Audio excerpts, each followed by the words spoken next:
and fire it if she has to.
I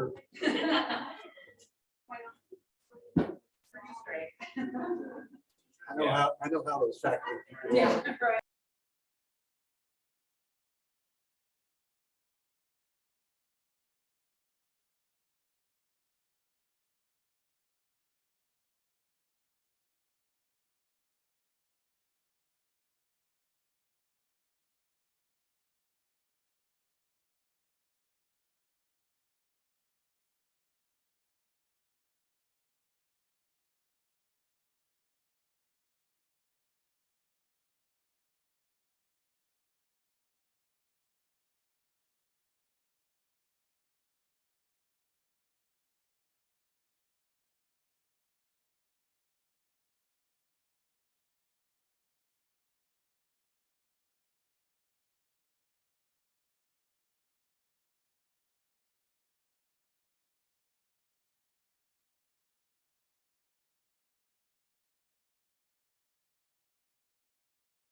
ACCT sent a thing about this. I've got it on the thing. Well, they want to make sure you know. Okay, whatever. All right, folks, are we ready? Ready. Okay. Guys ready? Okay. I'm calling this meeting to order. This is a Garden City Community College Board of Trustees May meeting, and it is 6:01 by my clock. Thank you for coming in. A few comments to share with you. Garden City Community College Endowment Association has selected 5 area students for the Ortiz and Mary Lee Moltz Cooperative Scholarship for the 22-23 academic year. The Moltz Scholarship recipients will receive full tuition and fees for up to 16 credit hours per semester. The 5 recipients are Taylin Ansel from Lakin, Addison George from Holcomb, Riley McGraw from Garden City, Brady Schmeickel from Ingalls, and JC Stewart from Garden City. Congratulations also to Garden City Community College student Kaylee Bridges for winning the Innovation Selfie Station contest. Her interaction design idea for the GCC themed Selfie Station mural inside the Beth Tedros Student Center will be completed by the fall by the Garden City Community College Art Club. Couple more newsworthy items. The Garden City Career Connection Academy has partnered with Genesis Family Health to reopen the East Campus site located in East Garden Village to provide educational services as well as preventive health services. The East Garden Village neighborhood, which has an approximate population of 3,000 residents, which I did not know that. Nearly 10% of Garden City's population is a prime location for education and health services. This area was closed due to the COVID-19 pandemic and now will be open and offer GED, English language acquisition, and citizenship classes. Services through Genesis Family Health will include can care assistance, case management, food assistance, healthy heart, blood pressure checks, and diabetes education. Thank you to Carrie Conley, the Director of Adult Education and Literacy Center, for making this happen.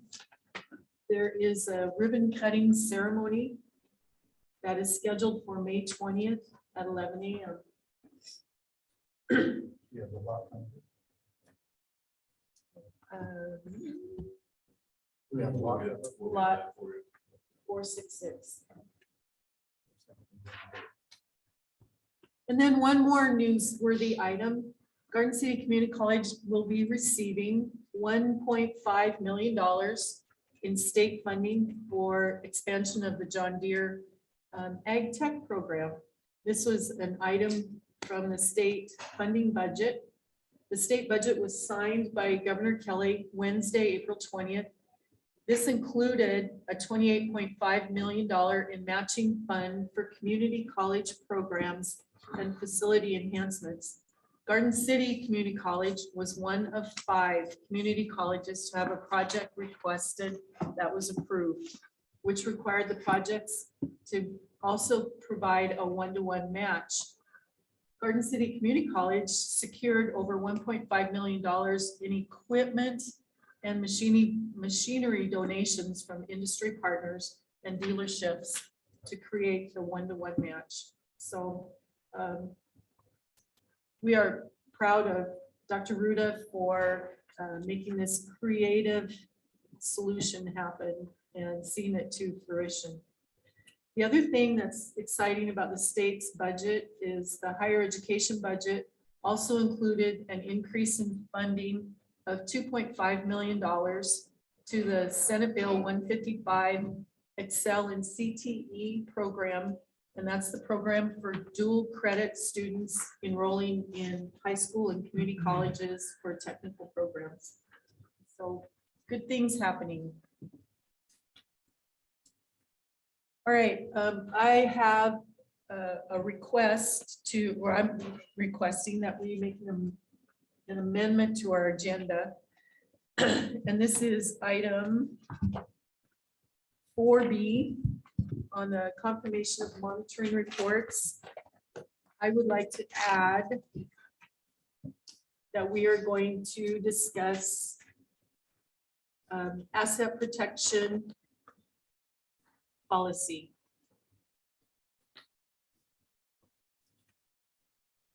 So I make a motion that we amend the agenda to include the policy discussion on asset protection. I will second that motion. Any discussion?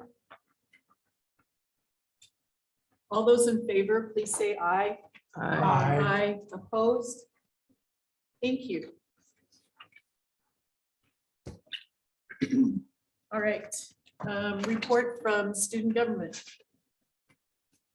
Boy, those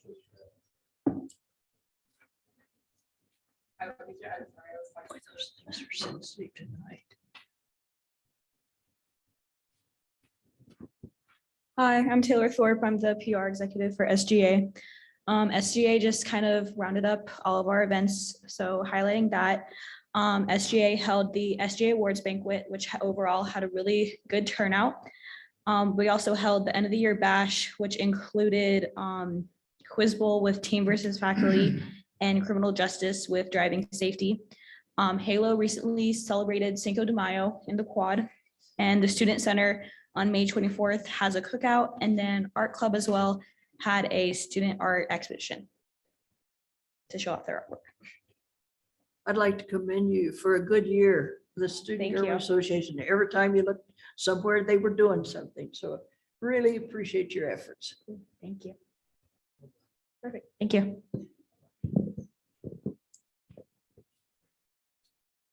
Thank you, you guys. Thank you. Good luck with your finals. Thank you. All right, any new employees? Nope. Okay. All right, we are going to go to executive session at this point of the agenda.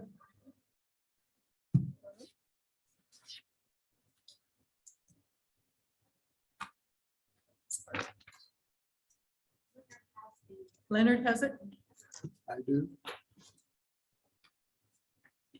Madam Chair, I move that the board recess into executive session to discuss an individual employee's performance pursuant to the open meeting exception for personnel matters on non-elected personnel, which if discussed in open meeting might violate the right to privacy, and that our president be included upon request. The open meeting will resume here in endowment room in 30 minutes. I would like to amend that and include the CFO, Carla Armstrong, please. I'll add that to my motion. I second. All right, we have a motion and a second to go into executive session for 20 minutes, 30 minutes. 30 minutes. All those in favor, please say aye. Aye. Opposed? Motion carries. Thank you.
Okay, we are back in open session of the Garden City Community College Board of Trustees meeting.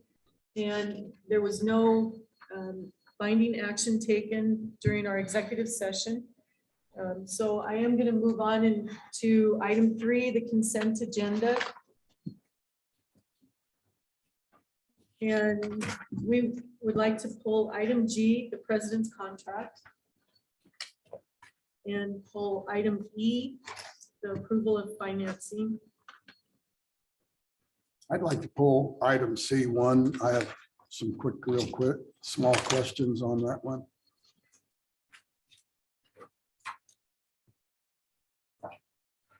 Anybody else have any?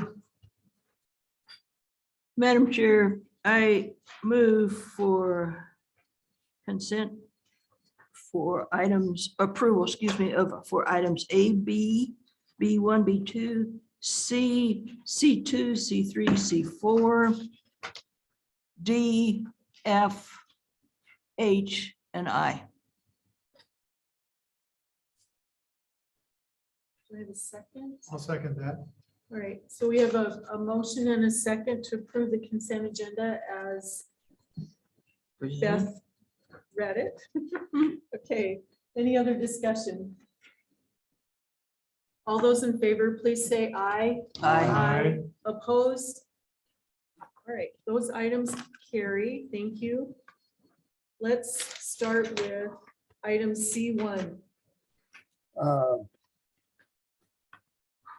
It says here, commercial cards for the purchase cards. What is that? Is that debit cards or credit cards that you and some of the staff might be carrying just to use when you need it for college businesses, and the bill comes in once a month and we pay it from that?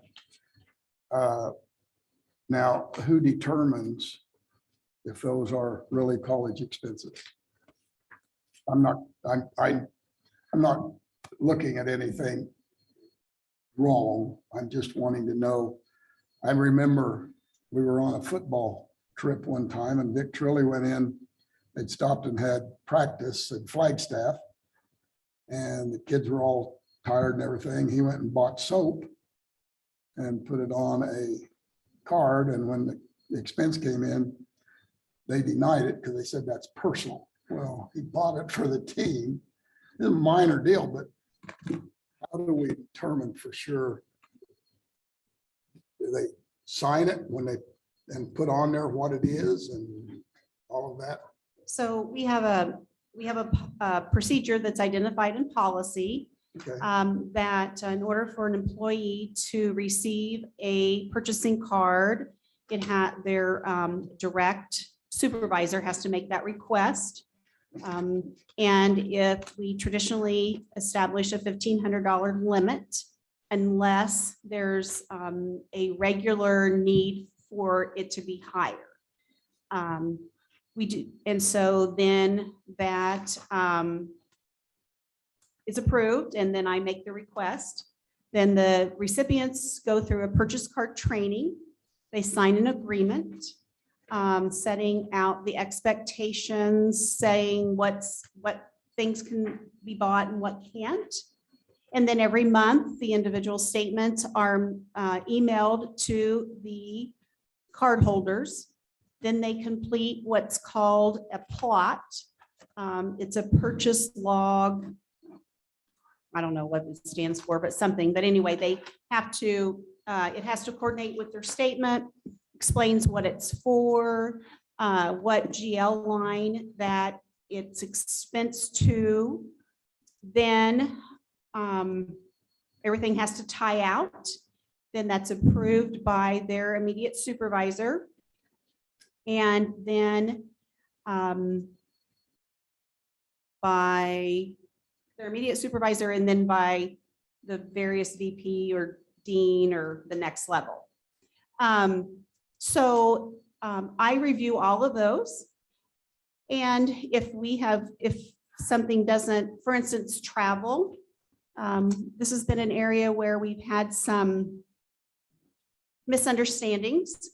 And we The guidelines are that when employees are traveling, they have to go by the general standards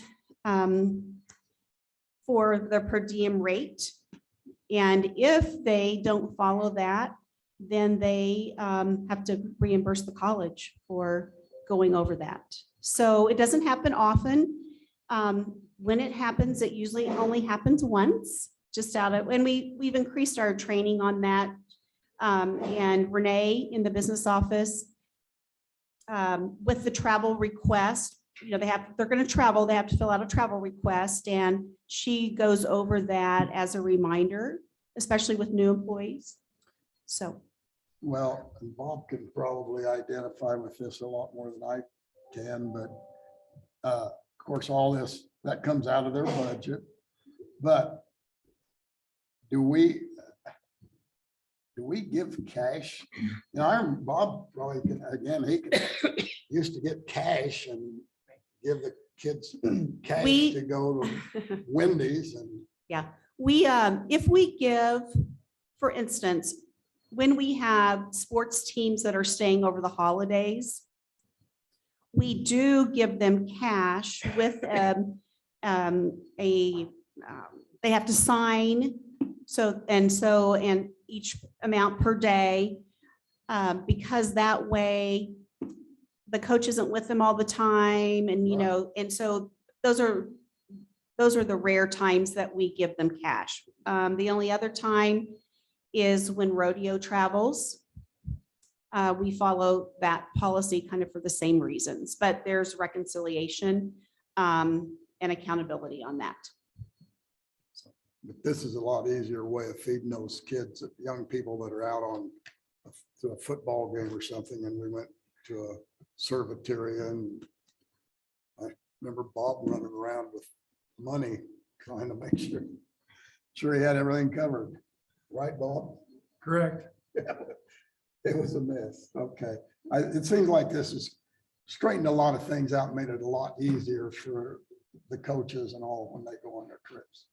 Yeah, and Ashley does a really nice job with checking, you know, checking credit limits, especially if there's a lot of travel, recruiting. I do get calls where their card has been rejected and, you know, I need to, and usually it's because there's holds on the account for hotel reservations and everybody does it a little bit differently. So, but it's a pretty streamless process for the most time. But Do we have a policy of who gets a card? Well, no, not specifically, but Okay. the requester has to establish the need. Okay. Traditionally, assistant coaches haven't had cards. We do have some exceptions. I think cards are safer than cash, so you have more control over, you know, you can turn off a card, but if you lose cash, or you can increase, you know, but so we try to issue them based on need and use. I mean, we had an employee who card renewed and she said, I don't want a card. I don't use the card. So I mean, she's still an active employee, but she's like, I don't want that responsibility.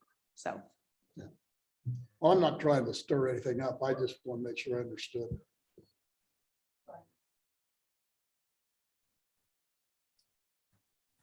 All right, I think just for simplicity's sake, let's do one item at a time and vote on it.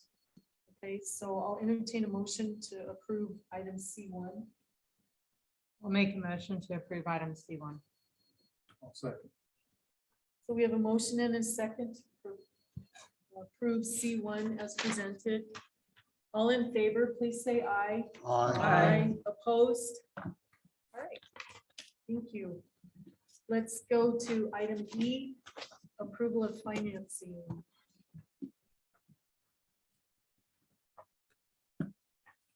That's John, us representing Ransom Financial to go forward as well.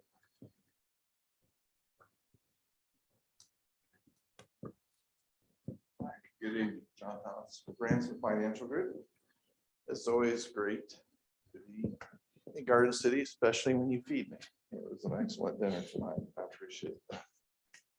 We took bids for $5,120,000 of certificates of participation. You all remember, right, here about out here in February, authorized the project. Went through a 30-day, two publication 30-day notice of protest. No protest was made. I was here in April. And it was hot and cold. Now today it's just hot, I guess. So we took bids at 10 o'clock this morning, and you'll see from this sheet that we received 3 bids from Commerce Bank, Robert W. Baird, and Stevens Inc. Stevens Inc. out of Little Rock, Arkansas. And quite honestly, I think this is the first time Stevens has ever won or even maybe even supplied a bid for Kansas paper that I've been involved with. Had the lowest net interest cost of 3.3255%. On the second table was the bid received from Stevens. But you'll see the coupon ranges from 4% to 3.5%. But those short ones were sold at a premium. So if you turn to table 3, this is the final debt service to maturity. It goes out to 2035.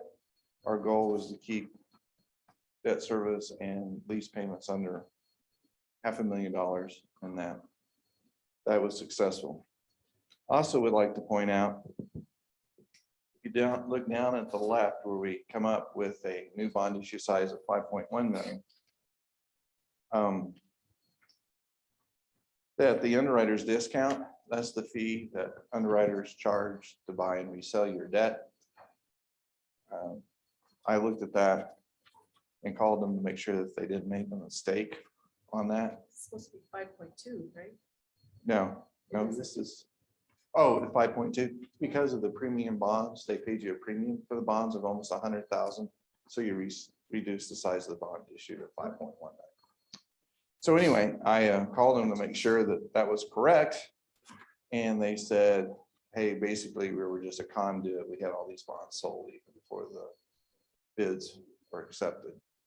So that means, I can't ask them who bought them, but that means I think they were probably bought locally if they were already sold.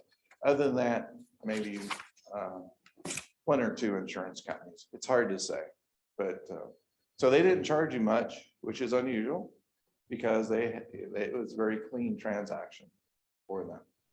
So the action that you need to take tonight is to accept or approve, review and approve a resolution for the authorization of the sale of the COPs.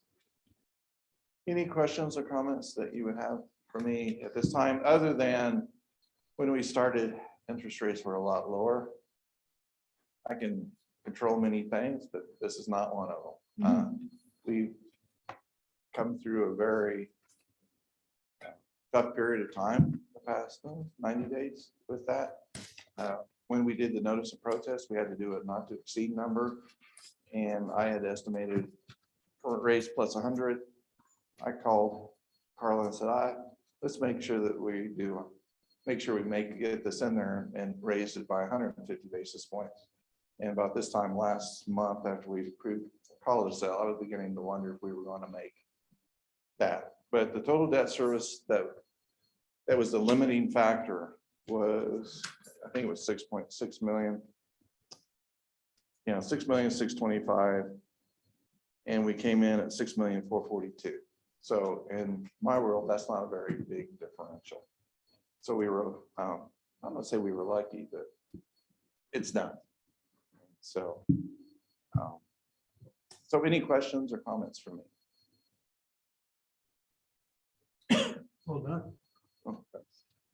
So our resolution is for 5,200,000, correct? Right. Okay. No, excuse me, 5,100,000. Thank you, Carla. This is the one that we. Yes, this one. Right here.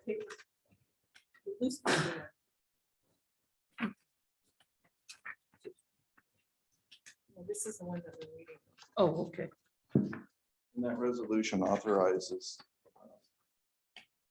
the chairperson and secretary to sign the bid document, which I'll need one copy for tonight. It still says 5.2. But then it says 5.1, 2 paragraphs down. So An error in the header No, heading. in paragraph 3, it said that we adopted a resolution on February 15th with the intent to enter at 5.2.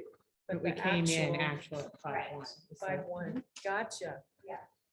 I apologize. I was on the road when that resolution was distributed. so Right. I hadn't had a But chance to see it. I think that's accurate. Perfect. $1,000 off. All right. I too appreciate your work. Thank you very much. Appreciate it. And I appreciate how you take time for us and explain it and on our terms. That's what I'm here for. All right. Any other thoughts, questions?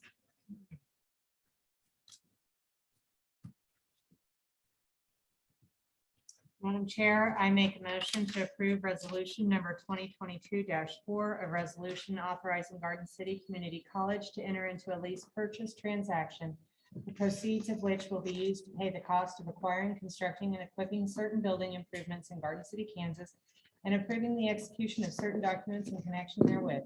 Whereas under the Constitution and statutes of the state of Kansas, particularly KSA 71-201, Garden City Community College, Finney County, Kansas, the college is empowered to enter certain leases and lease purchase agreements for the lease and or acquisition of property. And whereas the college has immediate need to acquire, construct, and equip by lease purchase agreement certain science building additions and remodeling, turf and track upgrades or replacements, a new digital scoreboard, new print shop production copiers, and cosmetology building remodeling improvements on or near the college campus in Garden City, Kansas.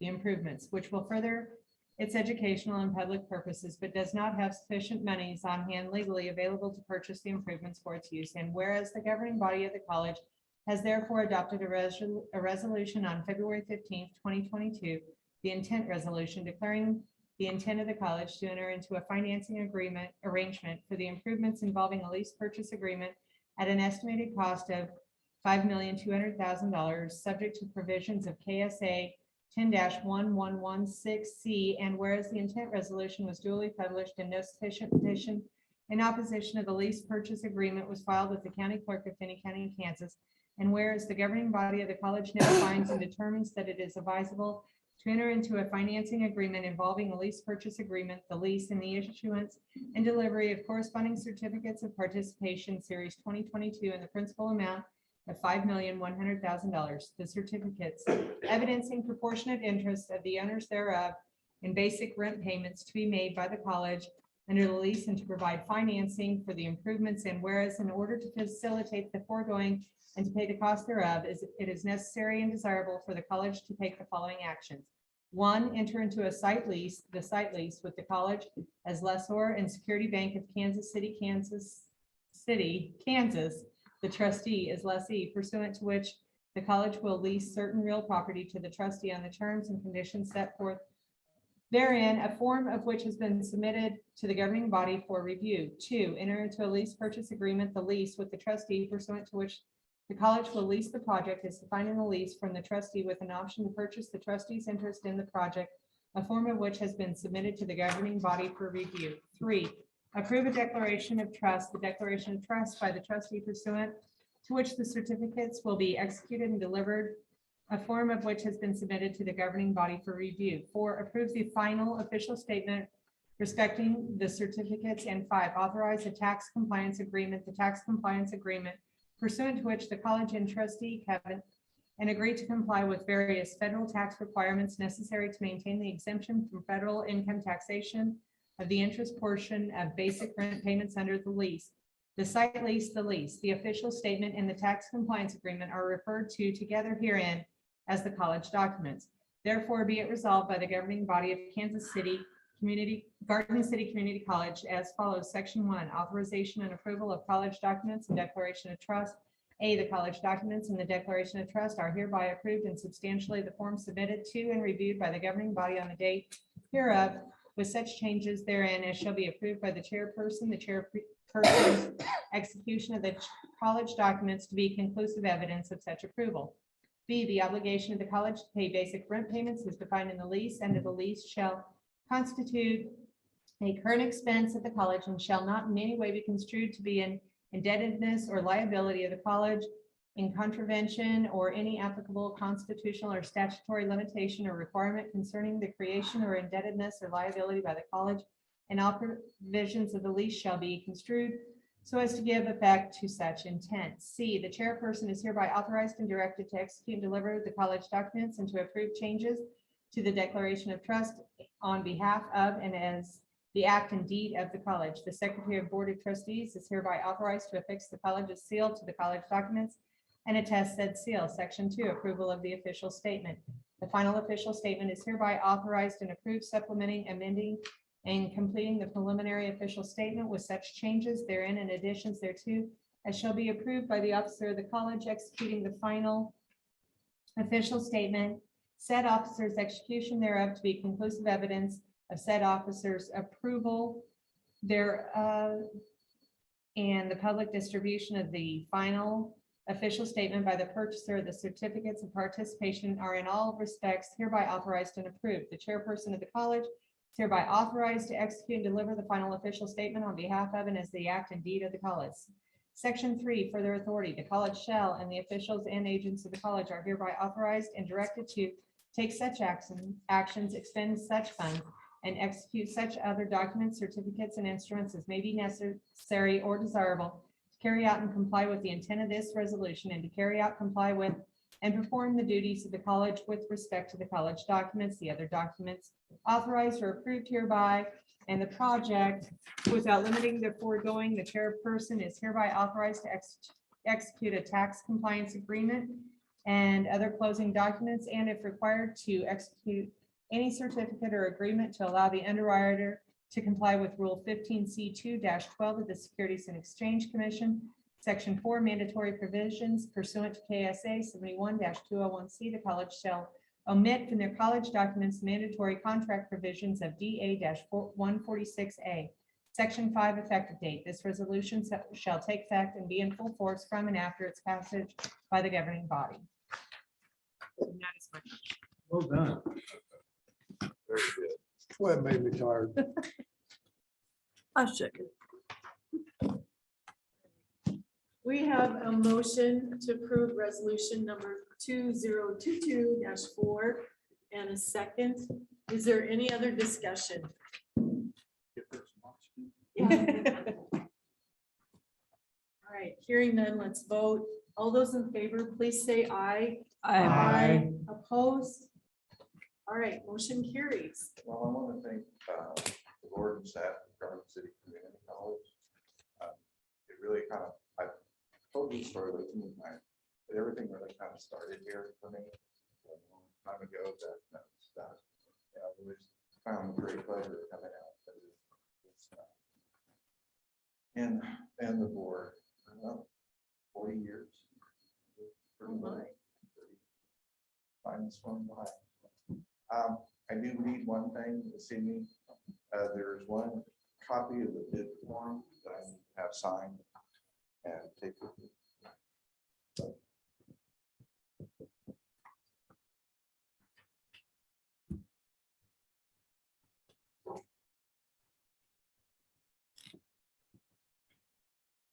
I'm tired now. Just get Ryan to sign it.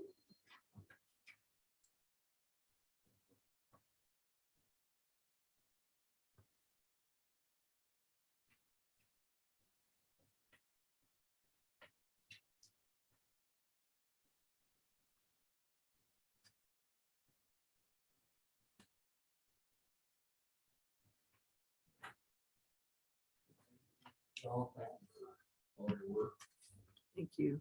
Thank you. And I wish you guys. Thank you for finding us money. We love that. Yeah. Yeah, It's thank a you. special trait I have. It is, it's amazing. Keep it up. Great stuff. Are you Drive driving safe. back? Yeah. All right, safe travels. Right, I have a 3-year-old to take care of. Oh, I gotta head. grandpa duties. Get your rest.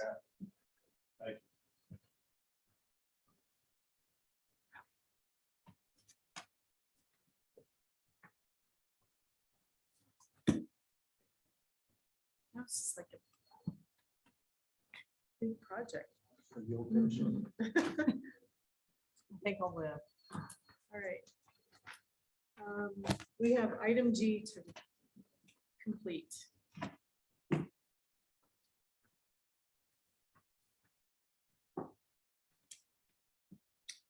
Page 66. Madam Chair, after discussion with the total board, I move that we extend the president's contract commencing July 1st, 2022 at a salary of 200,000 plus benefits. I'll second. All right. We have a motion and a second to approve the president's contract at the amount of $200,000 plus benefits. Any other discussion? I think this is an appropriate time to again say that we are extremely proud of the work that you have done. We're proud of how hard and how dedicated you are to working here at Garden City Community College to get grants, to make new things happen, to take care of people. We appreciate your leadership style and we certainly appreciate your team. So we feel like you're very deserving of whatever we can give you. Thank you. I'd like to add to that, Marilyn, that Sure. I'm just as proud of the whole staff. And I agree with everything you said. But you got a great staff. And there's times I look to them for answers on things I don't understand. And, I just want them to know that I really appreciate it. I look to them for answers as well. Like, I would say, just after the comments made, I'm humbled and I'm honored to get to serve this great institution. But nothing happens individually. It's collectively, it's together. And we are a community college. Our focus is on the community. And there is a tremendous staff. There's a tremendous faculty. And, I think it goes without saying, but I'm going to say it, that this institution only operates because of the individuals that we have. So, I'm honored to be able to serve in this capacity. Have the pleasure of being able to work with these individuals to guide and lead this work. There's a former president who said, I always surround myself with beautiful people. And I used to despise that statement, but now I get it. I understand it. It's about supportive, dedicated, hardworking people. And when you surround yourself with that kind of team, you have a positive winning team going forward. So, yep. All right. All right. We need to vote on this item G. All those in favor, please say aye. Aye. Opposed? All right, motion carries. Thank you.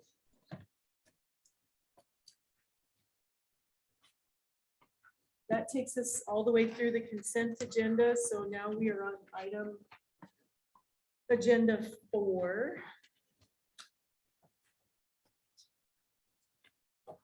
The monitoring reports.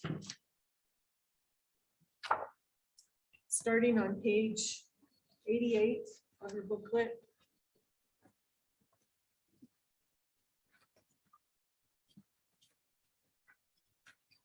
Each of these four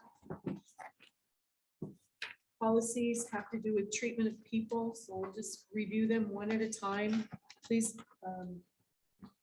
take a minute to read them and offer any comments. So number one is with respect to treatment of students, employees, volunteers, in the community, dealings shall not be inhumane, unfair, or undignified.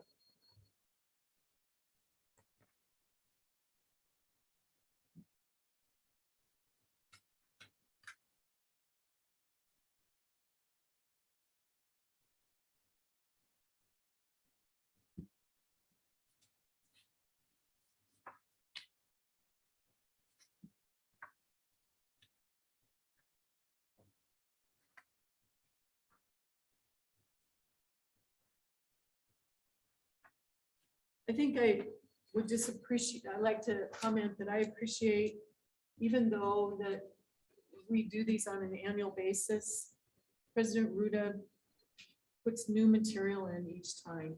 And for example, the paragraph that talks about the new employee orientation and the values of being hungry, humble, and smart. I know that that's new material, so appreciate that. Moving on, number two, the president shall not operate without procedures which clarify student and staff rules, provide for effective handling of grievances and complaints, and protect against wrongful conditions.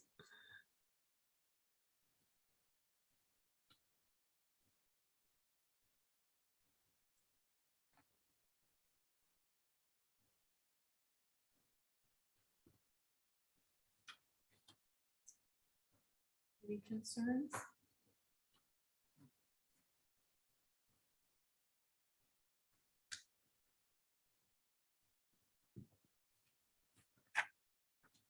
I would just remind the board and Bob, and I'm not sure that you knew this, but there is a record of student employee and complaints maintained by administration if we ever need to look at it or peruse it. But this particular policy is that the president is making sure that there are policies in place to handle these kinds of complaints. Good to know. All right, next page.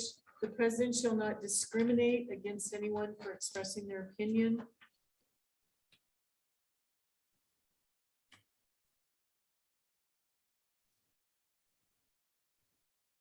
And the last one, the president shall not withhold a complaint, grievance, or appeal procedure from faculty, staff, or students.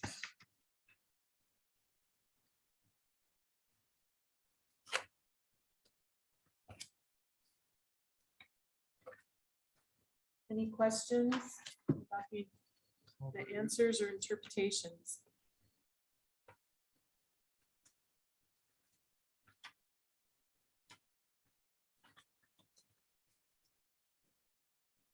Do you have any other comments that you'd like to add? Did good. That's pretty clear cut on all. Yeah. Okay.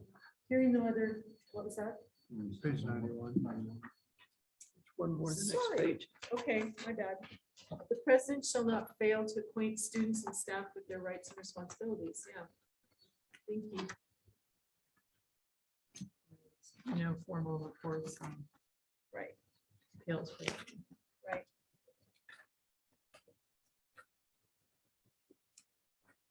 All right, hearing no comments. We accept these monitoring reports as presented. Agreed? Agreed. Agreed. Thank you.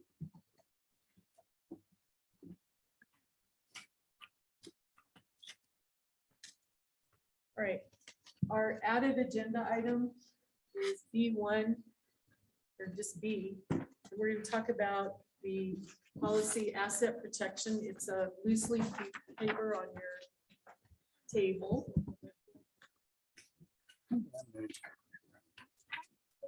I know it. Thank you.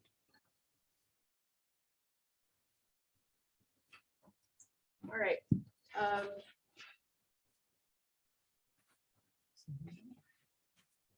Would like to entertain discussion on asset protection, changing the limits of purchases, and increasing the limits, I should say. So the original document says that the president shall not make any purchase over 20,000 without competitive bids and due consideration regarding cost, quality, and service, and over 50,000. It is, I think the last time we changed these would have been at least 6 years ago. But yeah. Hey, that was a good guess. Yeah, Revision at the bottom. right, 2016. So the reason for asking to talk about the change is, of course, kind of that pricing of all types of materials goes up. And this policy of seeking competitive pricing and bids when something is over $20,000 ends up being time consuming for administration, and it can delay a purchase until there's a board meeting so that the purchase can be approved through the normal process. So increasing the limits of their buying procedures helps them to more timely make purchases, especially when we think about things coming up with constructions coming up. And I'll let you guys add in and say it better than I can. Well, I'll start and then let Carla finish and tell you the truth. But what I would add, to this there as far as, the discussion purpose for this there, and really probably the most current one example that I can provide there is the electric bids for the video code were in this month's consent agenda with the competitiveness of bids that come in on projects. Many times we are, at the 50,000 threshold, waiting sometimes a month to be able to bring these bids for approval. This particular example is in doing so, then we wait to be able to get on the contractor's queue list for projects.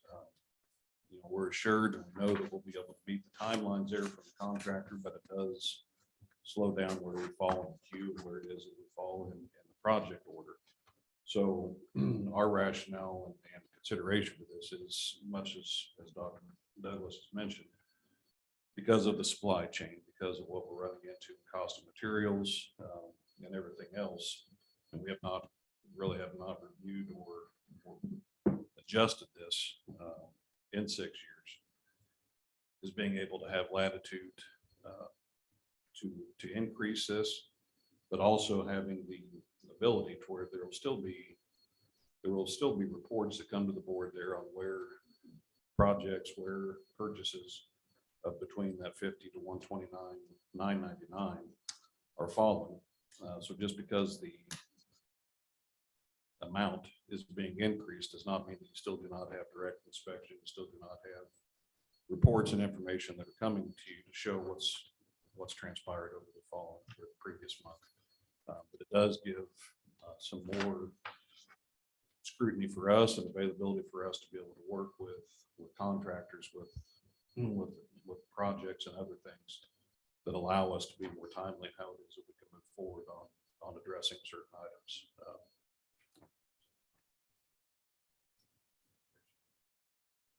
You might just want to mention the federal regulations. Yeah. So several years ago, with federal grants, they changed the thresholds from a $10,000 limit on the first approval to 25,000, no, it's 50,000 now. It's called micro purchase. And then the next level is 250,000, where it would require competitive bids. To align with everything, whether it was federal money or local money, that would be the least confusing. However, I think that that's too much responsibility without board approval. So that's, however, we have just recently, like Ryan said, on this particular project, the wiring, also on the approval of the men's locker room. It just delays the project, delays the materials. And, we can report out whatever you want as far as in the board information and welcome any questioning, and we'll still get competitive pricing. It just helps us with those tight deadlines.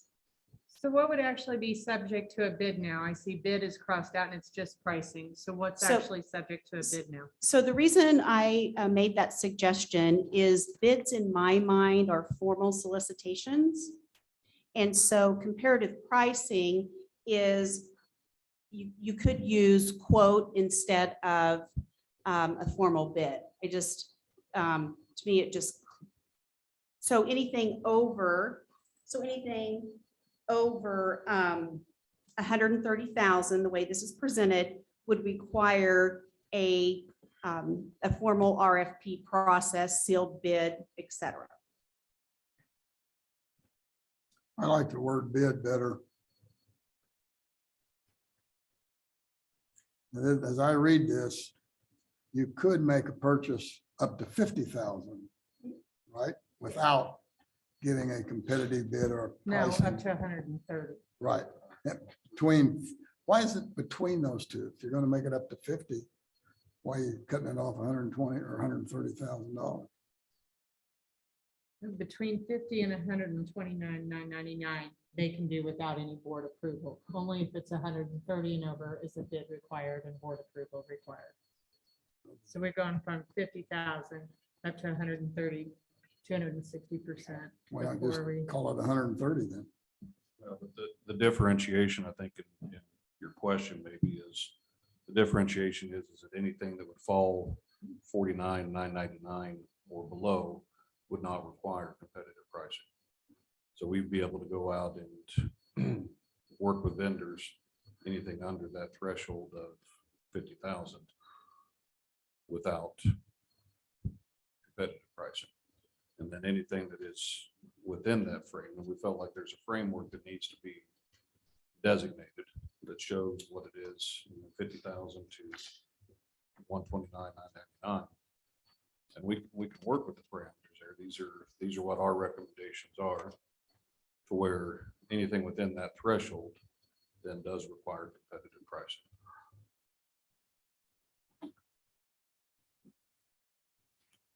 I know at one time, the state required like the 20,000, anything over that had to have bids. But for institutions, governments, things like that, is this still in line with state requirements? Yeah, and according with state statute, any project over 100,000 or more still requires a performance bond. So this would just be for, non-project purchases. And the other thing that we are finding is a lot of the smaller projects, we reach out and they just say no bid, because it takes time for them to price out a project, and a lot of the people that we do business with on the smaller stuff, they just don't want to. They decide not to submit a bid. I'm not going to speculate on why, but that's the trend that we're seeing. So without a bid, what are you using to define the scope of work and the amount paid for that? See what I'm saying?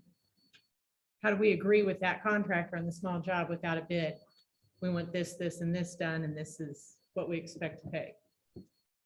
Are we just winging that? No, I mean, if we don't agree with the bid, we Well, can- but if we're not getting a bid is what I'm asking. if we're not receiving. She's saying, yeah, if we're not getting bids, how are we? No, so if we have a project, for instance, we're redoing the women's restroom in the John Collins building. So we reach out, this is what we need. And so oftentimes it's a contractor submitted. This is what we would recommend, or we often have times of what we want to do as far as the flooring, et cetera. The men's locker room, these are what we want, these are what we want to accomplish on this particular project. The contractor's fee was $91,000, but it was cost us less if we purchased the lockers ourselves. So on projects that are smaller, that don't involve an architect, usually remodel projects, we meet with facilities. Craig meets with the person in that area. Then we reach out with what we've gathered. They price it out. And most of the times we're going to get pricing. It's just on those rare, it's more on the purchasing of items. And it's still, we're going to get comparative numbers, but it's just not that formal RFP, publish in the paper twice, time, sensitive. Well, it appeared to me, it's too easy to lose track of what you're really buying if you don't have what Shanda's asking about. I think what, I mean, the other instance that we're running into is it's becoming, the market is becoming more competitive. In order to have contractors, or even taking contractors out of the equation, individuals that are going through the work to be able to price out equipment. So, several times there on projects, we've had only one bidder, one individual vendor that has came forward and said, this is what the price is. So if we do not have competitive bids secured, then many times by our policy, we're either going forward with one recommendation on vendor because no other competitive bids have been secured, or we're having to go out, reevaluate, and determine if we need to rebid or go through the process here to come back and have it to where it is a competitive bid process. But I think in the market that we're in here right now, it is becoming more and more difficult to be able to have competitive bids that are being secured for equipment. The copiers were some of the same things we ran into, but definitely on projects and things that have tight timelines. Many of our projects are summer-based projects. So if we're not able to receive competitive bids, it does slow down the ability for us to be able to move things forward and do some of the deferred maintenance needs that we have on campus. Maybe I'm not understanding completely, but when you talk about equipment, some equipment's better than others. And if you don't know which one you're buying, because you're not getting a competitive bid or anything, setting it out, maybe you're going to end up buying tile like what's in the foyer at Dennis Perryman Athletic Center that's cracking everywhere you want to, and you don't know that. Maybe there's a better tile. I'm not really following why you're wanting to do this. I'm going to trust you on it.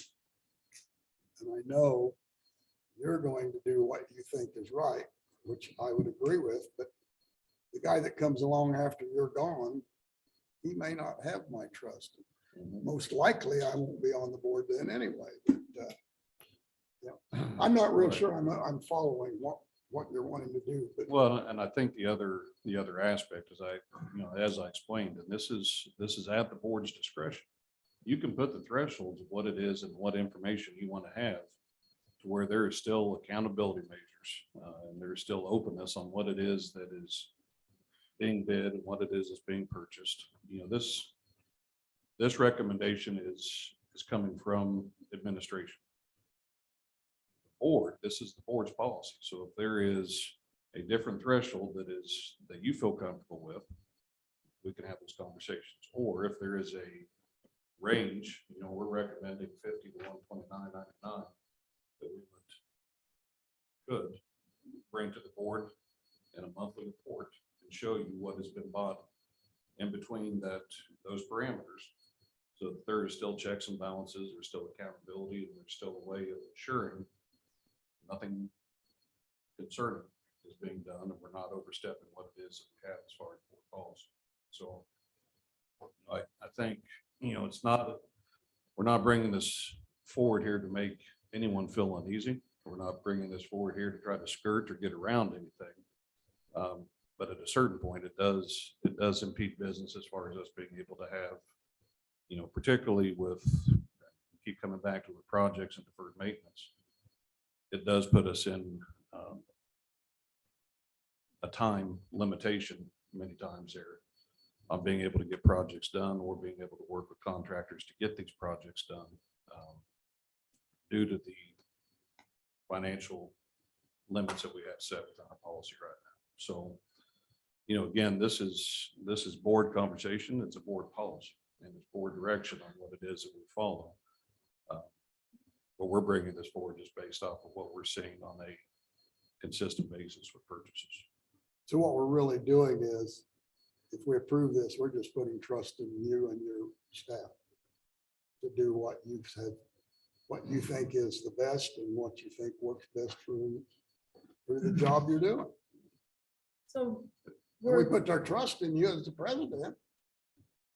You work for us. We put all of our trust in you. Yeah.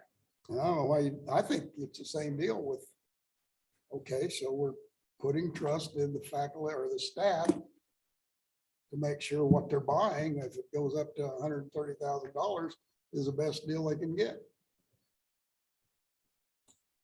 So echoing your same Mhm. words, we trust that they will spend up to $20,000 right now Yeah, without competitive pricing. So we're just increasing that threshold. So now they can spend up to 50,000 without competitive pricing. And I agree with you, trusting their judgment and their financial abilities. And then between 50,000 and 129,999, they do have to get competitive pricing. And then consider that in their decision. But then over 130,000, all of those bids still come to the board. I In don't the same manner. know Yes. legally. I would be more comfortable legally with a bid rather than a pricing. That could be based on about anything. I think a bid is more restrictive on what you're getting. If you ever had to go to court. Well, bid requires, the definition of bid requires you to go with the lowest solicitor. There are times when, due to experience that we've had with various contractors, that wouldn't be in the best judgment, that would be the best use of our money. Understand? So there's a lot. That's of why I see it procurement- in a bid. There's a lot of procurement language that gets interchanged, and having been a procurement professional, I was just trying to use industry standard language. But your bid says I'm giving you X quality over Y quality. No, a bid is strictly on price. It's not my understanding of what a bid did. So if we were to solicit a bid, we have to tell them exactly what we want, give us a price. We are stuck with whatever the lowest bid. Now, you can do a proposal. But they're going to propose how to solve what we want them to solve, or what we want them to do. Yeah. And then you evaluate that based on other qualities like experience with college, years of service, prior, other you can do evaluation measures.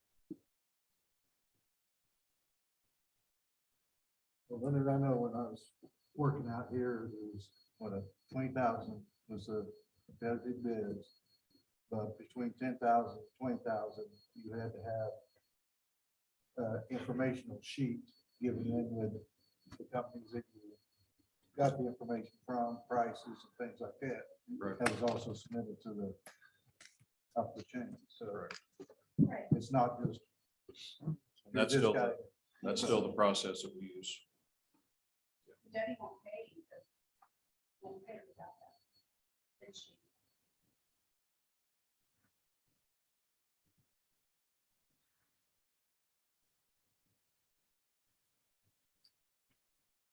That 50 to 130, just, it seems like a really large jump all at once. So where did that number come from? How was that figured to be the best number? The 50, The Okay, B for yeah. over, yeah, so the 50 came from what our high threshold was. yeah. How did we get to 130? How is that? The 130, I mean, as we've taken a look at recent projects, that was the average of what we have really came into there on some of our deferred maintenance projects that we brought forward there that needed to be done. I think that number does seem random in the sense there, but it was more about looking at where it is as our mean and our average of projects that have been completed and being able to have a top end threshold. As Carla had alluded to there, the federal guidelines allow for up to 250. That is too large of a gap. We didn't feel comfortable coming in there and recommending that 250 is the top end. So it was more of a mean average of where we've seen projects, equipment purchases and things over this past year, just being able to have some type of a top number threshold that we looked at.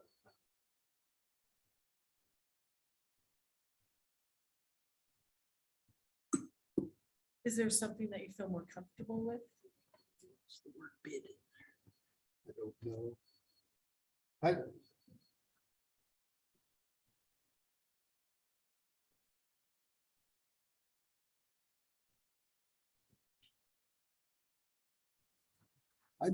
I'm back to the point of, I'm relying on you folks.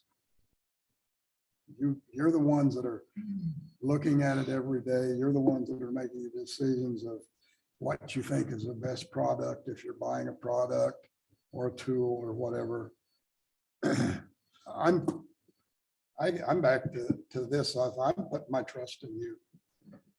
In my mind, if you wanted 130, I'm trusting you for that.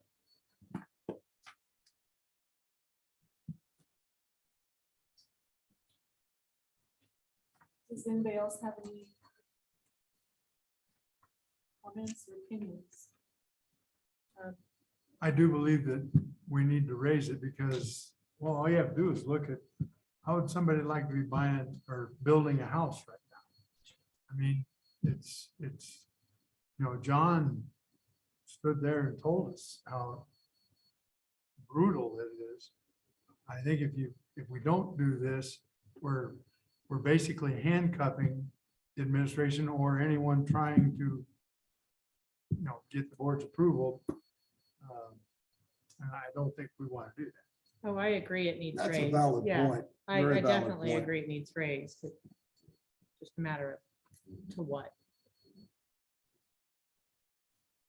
Inflation, you don't know what that's going to do. Maybe we need to look at 150,000 instead of 130. I mean, again, not to be a broken record, it's not finding ways to be able to sidestep or curtail. The parameters are established and set by the board. We work within those parameters. I think it's our responsibility administratively to bring forward the recommendations of what it is that we're seeing and the data we have that shows, that this is the recommendation behind this. And Carla made a good point there. I mean, last year we were in a position to look to buying vehicles. The vehicles are going very quickly off the lots. When we were looking at vehicles, they were all over 50,000, which were, the ones we were looking at. Luckily, we were able to secure those, even waiting until, at the next board meeting, it came up there. But as quickly as things, sometimes you just have to be able to act and have authority to act, but still have accountability measures in place that bring back to the board the evidence and the information that says this is how purchasing has been secured. This is where purchasing has occurred within the parameters outlined by the board. And it is a trust, a validation that what it is that we're putting as parameters is being met. I would, if I was doing this, I would make any purchase without due consideration regarding cost, quality, service, and over $130,000. Take all the rest of that out. You're going to be doing due consideration. You're going to look at cost, quality, and you can make a purchase up to $150,000. With the way costs are going and the prices of everything, 20,000 is nothing. Right now, you got authority to go up to $20,000. Maybe we need to modernize our thinking. That's our thought process. Yeah, we have,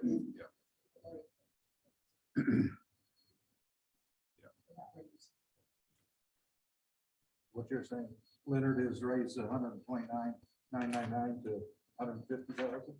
Well, I'm saying if I were writing this, which makes sense to me, may not make sense to anybody, I would say the president shall not make any purchase without due consideration regarding cost, quality, service over $130,000 or $150,000. I'd simplify it. Give them authority to make a purchase up to $150,000. They're going to consider the cost, the price, the quality, all of that, and they're making that purchase up to $150,000. I know you're not going to approve something for $150,000 if those people giving it to you are trying to pull the wool over your eyes and sell you a piece of crap. Correct. And it says the president shall not.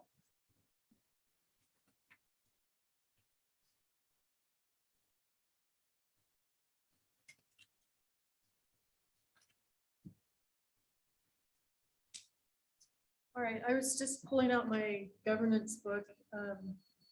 Page 9 on general executive constraints. The president shall not allow for purchases between 10,000 and 50,000 without first giving consideration to local businesses with a maximum 10% premium. So, and I think it's been our trend that whenever we get any kind of bid for a job, we also try to accept local businesses if we can. So that's the advantage of having the language about competitive pricing. Right? Marilyn, that was one thing I had when I first read this. I've written out here to the side local. I don't want us to ever get in a position that we don't consider and try giving it to local. Right, Because if we do that, then we're going to lose a lot of support in the community. right.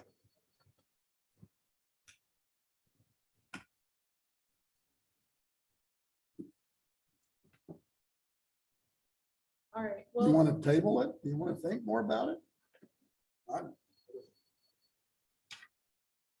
I know how I feel, so yeah, I've already told you that. I don't think they would. I don't, I mean, again, we're tying their hands. Nobody knows what inflation is going to do, but we know that it's here. Well, then if somebody wants to make a motion, you make a motion. I have no problem the way it's worded here, because it puts the limits. Now, instead of the 20, you have the below 50, and then between 50 and 100, literally 139, I thought originally that Leonard was just worried about the word competitive bids instead of pricing, but I have no problem with the way it's worded there, guys. It sets the limits instead of just a blanket statement. I see no reason to put it off. Marilyn, do you want a motion? Yes. Okay, I would make a motion that the president shall not make any purchase without due consideration regarding cost, quality, service over $150,000.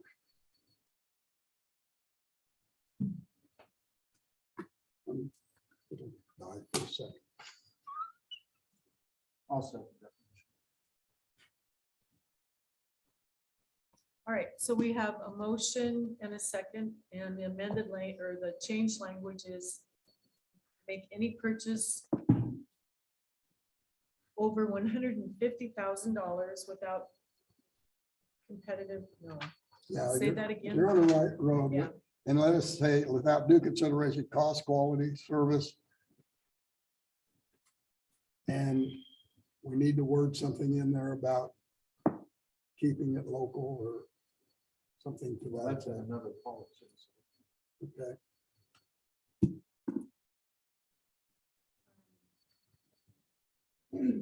Let's get it right here, guys.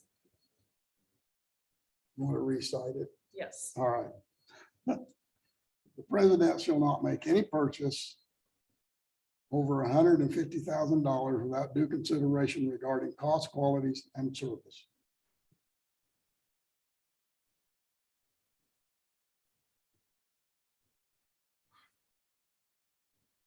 So we're just transposing 50,000 now to 150,000.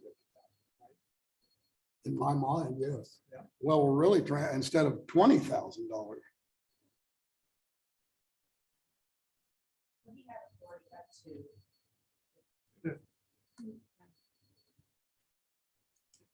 So what we are basically saying now, he has authority up to 150,000. I'm comfortable with that. I don't know about the rest of the board. Without competitive or With or without competitive pricing. Right, Yes? No? yeah, With, what you said. okay. Just changing it to 150. Range. So Leonard, let me make sure I understand. You're saying between 50 and 150, or no, you're just saying up to 150,000. Let me repeat it. Shall not make any purchase over $150,000 without consideration regarding cost, quality, and service. And you don't want them to have any competitive pricing or not, in that? under that, they don't have no competitive pricing at 100,000 or anything? Well, I like the need to competitive put- pricing we need because, something in there about competitive pricing to keep it local, if we can get it so bought local, so. Help me So let me put that in there. read this back to you there and see if it's. What you're saying, so making any purchase without competitive pricing in consideration regarding cost, quality, and service. Got it. That's fine with me. But the Say it local again. is in there, it's just in a different policy.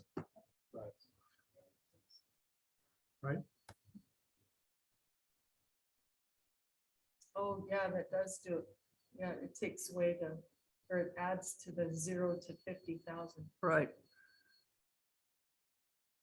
I see what you're saying.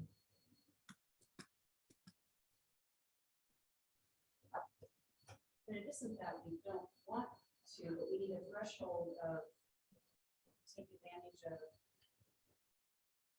If we feel it's good value, I mean, we're gonna, it's not our money, we have to defend the spends, I will say.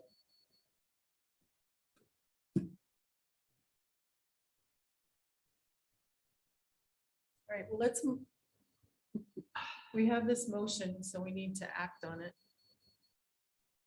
You want to read it again, Jody? President shall not make purchases without competitive pricing and due consideration regarding cost, quality, and service of over. But now you're gonna have to have competitive pricing below 50? No, only over 150. Don't have to do anything. We're not setting the thresholds. Yeah. What needs to happen. Then between the 0 and 50,000. So we wouldn't vote or see anything until after it happened, up to 150,000. So we'd be jumping from 20,000 we approved to 150,000 before we approve anything. You gotta have something in there for competitive pricing. You have to. Because that takes away, if they have a lower cost on the competitive, but they know the quality is not there on the lower one. Without that competitive pricing, I don't like it. Well, competitive pricing doesn't mean that it's It puts a local. limit, It doesn't mean it's staying local. Competitive pricing, but you've got the local in the one before it on all of our purchases. No, that's up to 50,000. So we wouldn't be seeing those either. At the same time, this is the board policy. They still have their other local or the policy for faculty, staff, and everybody else. That I was just think talking it about earlier complicates about it. having 10,000 and having a sheet that they had to fill out. So they have another policy for the college. This is our policy for the president. We have to follow first. Also. To address those questions.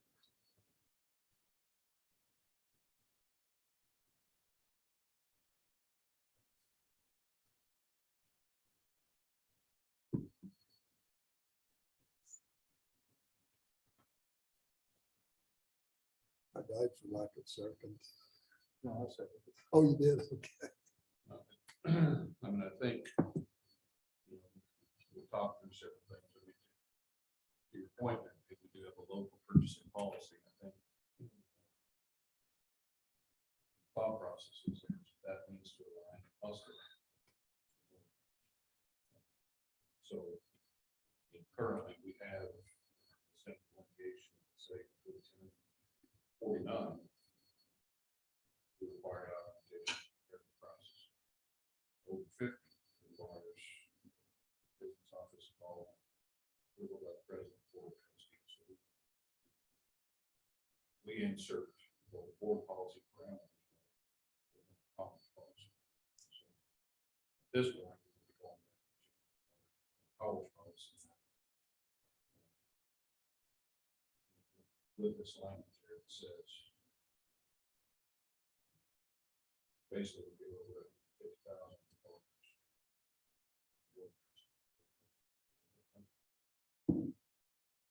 You can still require what you want, include what the Could, cuts. we can make those more restrictive, yes. Yeah, you can include the concerns from the board.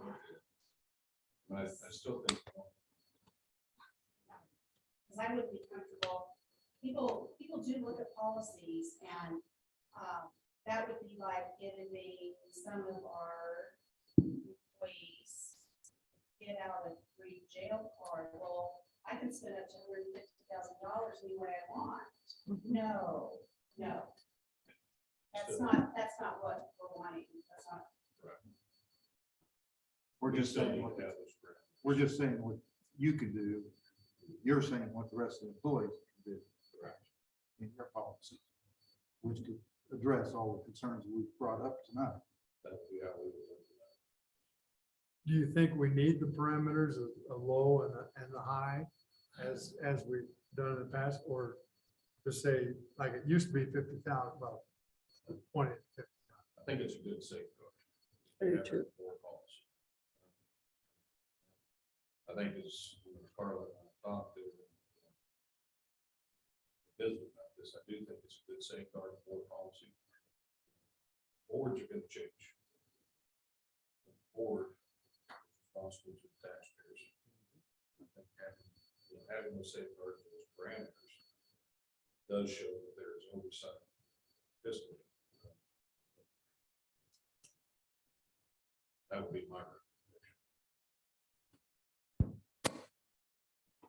recommendation. I'm for your recommendation. I am too. But you want to amend the, Well, let's put it in a motion. I will retract my motion if that's you acceptable. can just amend it. Huh? Amend it to include that. Or it'd be easier to retract. Just the retract, second. I'll amend retract. my motion to include whatever it was that you said. How about we just retract it and go with what it says here? I don't like that. What would your parameters be, Dr. Put Ray? put it in words for me. I would say, I would go with 50 to 149 or 149, whatever the high-end threshold is. I would put that threshold there as the guiding parameters. Whatever the board's determination is on the high end, that would be what's reflected within the I like that. Okay, I'll amend my motion to say that. I don't know how to say it. Let's retract it and start it. So I think what you're saying, agree with me or disagree, that the president shall not make any purchase between 50,000 and 149,999 without competitive pricing and due consideration regarding cost, quality, and service, and be over $150,000.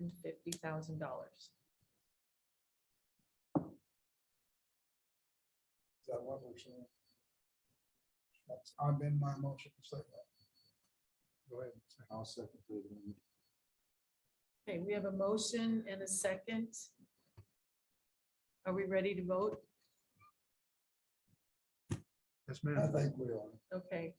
All those in favor, I'm going to say it one more time, make any purchase between 50,000 and 149,999 without competitive pricing and due consideration regarding cost, quality, and services, and be over $150,000.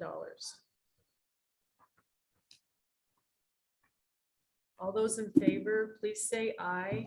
Aye. All those opposed, nay. So the motion, Yeah, I want a nay too. Sorry. I'm sorry. so you're changing your, I didn't mean to say aye. Never Did mind. the motion Aye. carry or not? it's okay. The motion carries 4-2. Okay.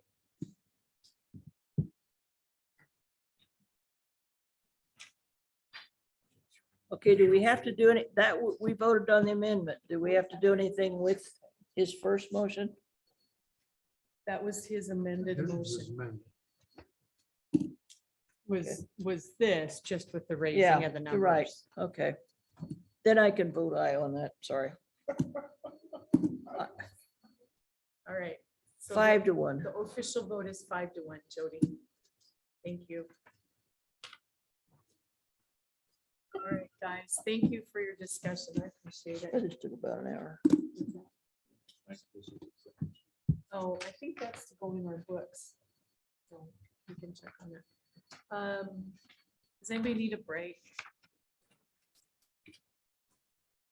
Okay. We are on agenda item number 5. Comments from the public, none. Thank you. Okay, President's report.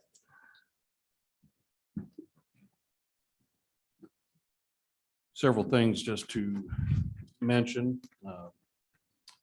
First, we have 3 STEM students who have been part of STEM programs and transfer programs that we have.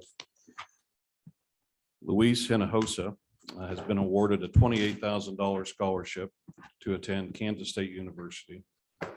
Rosa Arroyo Bocanegra was awarded a $28,000 scholarship to attend Kansas State University. And Sophia Montoya Ortiz has been awarded a $28,000 scholarship to attend Fort Hays State University. All these scholarship amounts are contingent on and can be renewed for a second year. So these are tremendous accomplishments that only happen in the transfer realm with their involvement in the STEM programs here at Garden City Community College. So congratulations to those 3 students. And I also want to thank Shelley Lolliker and Perla Salazar for their work in guiding and leading those STEM programs. Commencement was a great success. We had 321 total graduates that had applied for graduation. 261 of those graduates walked on Friday. So 81% of our graduates walked. Want to extend our congratulations to all graduates and also just thank all the staff, faculty, departments that were involved in helping to be able to pull it off and make it a great success.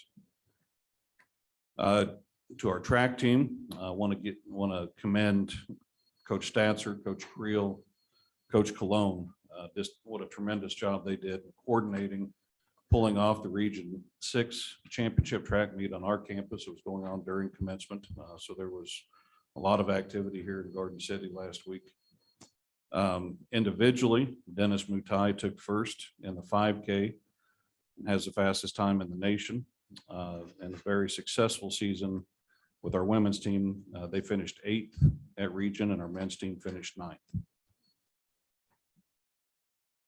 Moving to some additional commendations, I wanted to commend Patsy Zeller and the nursing faculty and the entire department on a great audit report that came back from their accreditation visit. Was a successful completion of the ADN accreditation visit, and they have been extended accreditation, and their next visit will not be until the fall of 2029. I have been assured that Patsy will still be around here to make sure that we get through that. So that's great. Couple of last points that I did want to make mention of there, as Dr. Douglas had alluded to there with the allocation of funding that came from the State General Fund to go towards an expansion onto the John Deere Tech program. Would be remiss if I didn't give appreciation to Gabe Winger, Chuck Pfeiffer, Mark, Carla, and Colin just for their help in being able to secure the state grant and the expansion, as well as Heather Morgan, our KCCT executive director, just tremendous advocacy on her part there as well. So wanted to make sure we get that in the records. The last piece that I wanted to just visit and propose to the board for consideration is to look at the start of the new fiscal year in July, considering moving board meetings to the 3rd Tuesday of the month. The reason being is that we've had change in how it is that we're receiving financials. So part of the reason why there have been delays the last few months in board reports getting out is because we're delayed in getting financials to where we can be able to go and have time to go through our records and be able to do our diligence and work to have that prepared and ready for the board reports.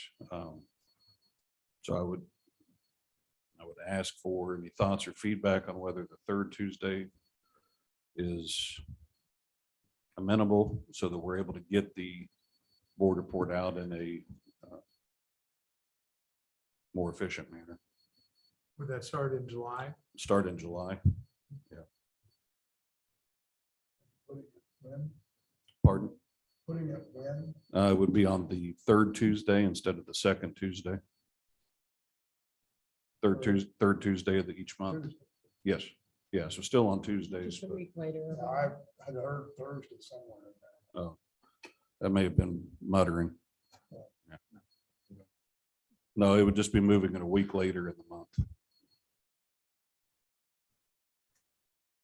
The only thing in the future, which doesn't affect me, that don't, the high school activities on Tuesday that might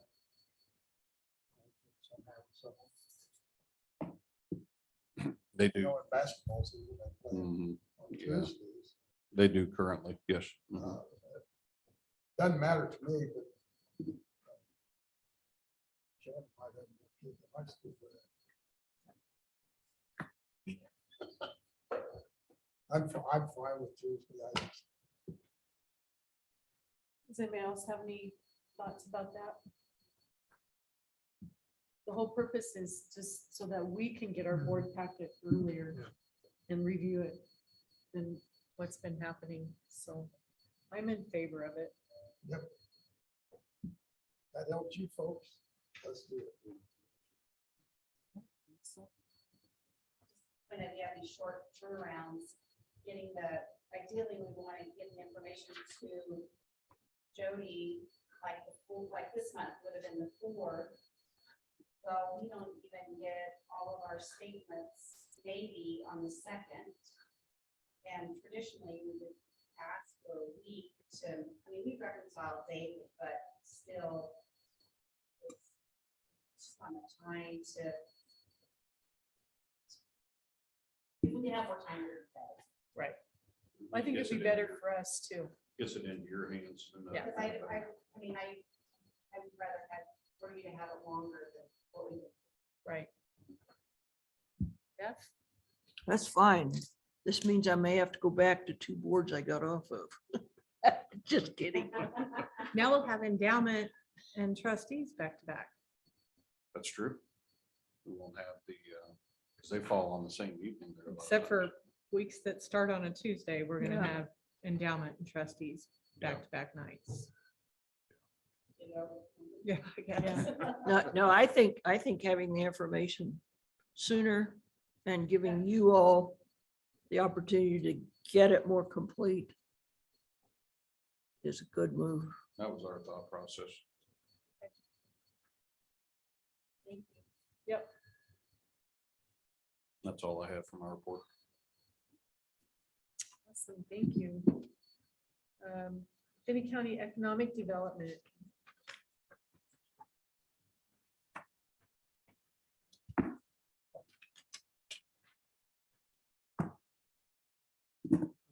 I passed out the report since we did have a goal setting meeting with our partners. We did hold the groundbreaking ceremony for the USDA fund housing units on April 20th on North 3rd Street. These housing units will be for anyone involved in agriculture. The city has adopted also a new zoning classification to deal with multifunctional plans, which in the past it was just for downtown, which is beneficial for future housing products as when the Economic Development Committee they work with developers and they recommend that they include a child care center in those clusters of apartments, houses, whatever. So What does recommend mean? all we can do is say recommend to the developers, say that it's got to include child care in there. So So somebody would still have to they'll have, operate to it. yeah, they'd have to find somebody to operate it. And like I said, we held a goal setting meeting with the partners. The goals are for the next year is track facilitate 6,000 housing units by 2030. The projected thing is that they think we'll need 10,000 units. Identify and pursue alternative construction models. Identify and pursue alternative neighborhood types. Attract, retain, develop workforce. Develop commercial and industrial acreage. Right now, there's nothing left for them to get people in on. Attract industrial commercial projects. Identify and pursue alternative funding sources. Assist partners with Finney County economic development related goals. Facilitate, attract community development projects. And try to facilitate a 5th week. Months that have 5 weeks to meet with the partners. College and county. So try to set up so we have more continuing basis with reports. What are alternative neighborhood types? Well, like having single dwellings and then apartments all in the same area. Or and then when we talk about the constructive models, I think like, I know there's one developer that's because he's developing in the floodplain area up at Pheasant Valley. He's putting the garages on the bottom and putting the house on top of the garage. Yeah. So he, gets out of the floodplain and meets all those requirements. I know the city is going back and just starting another round with the feds on floodplain. There's a projected one that I believe is would put the whole city in the floodplain. So they're just starting that process.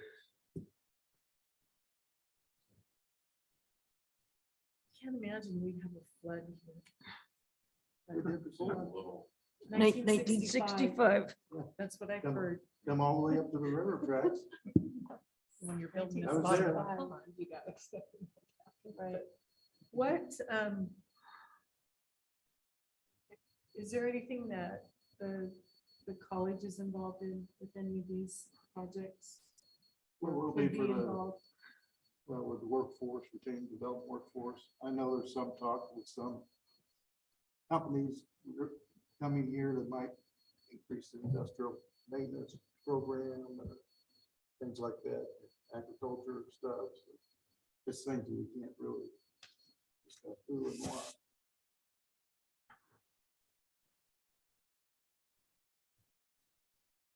Yeah. It's what I want, continuing to work with us to try to come up with it. And that's what some of the product, fifth week meeting, people involved. Where we do it now once the annual meeting. And goal setting, basically.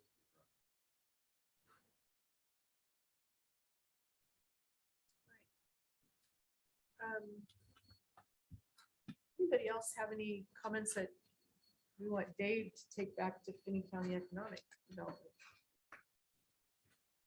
Two-way communications.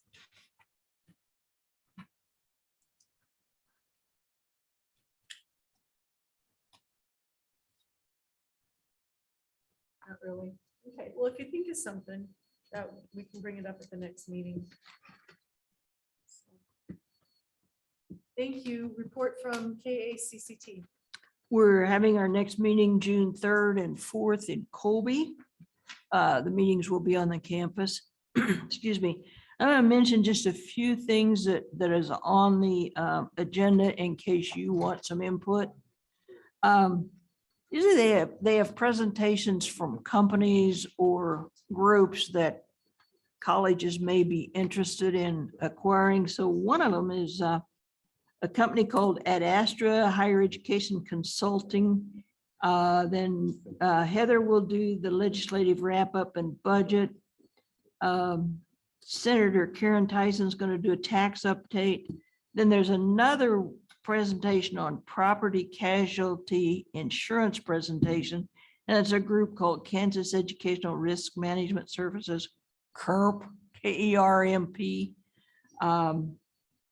Then on Saturday, I think this is kind of interesting. The CEO of the American Association of Community College Trustees, G. Hangley, will be there. He's going to talk to us. Then there's a presentation on the Kansas Chamber Workforce Summit data. And then future budget discussions, cybersecurity, deferred maintenance, post-op audit, excuse me. And then the KBOR resolutions to the State Board of Education. Other than the business meeting, that's it. And then our next meeting will be August 26th and 27th at Fort Scott Community College. That's it. Okay, thank you. Do we have a faculty senate report? Oh, there's Gabe. Hello. Yeah, welcome.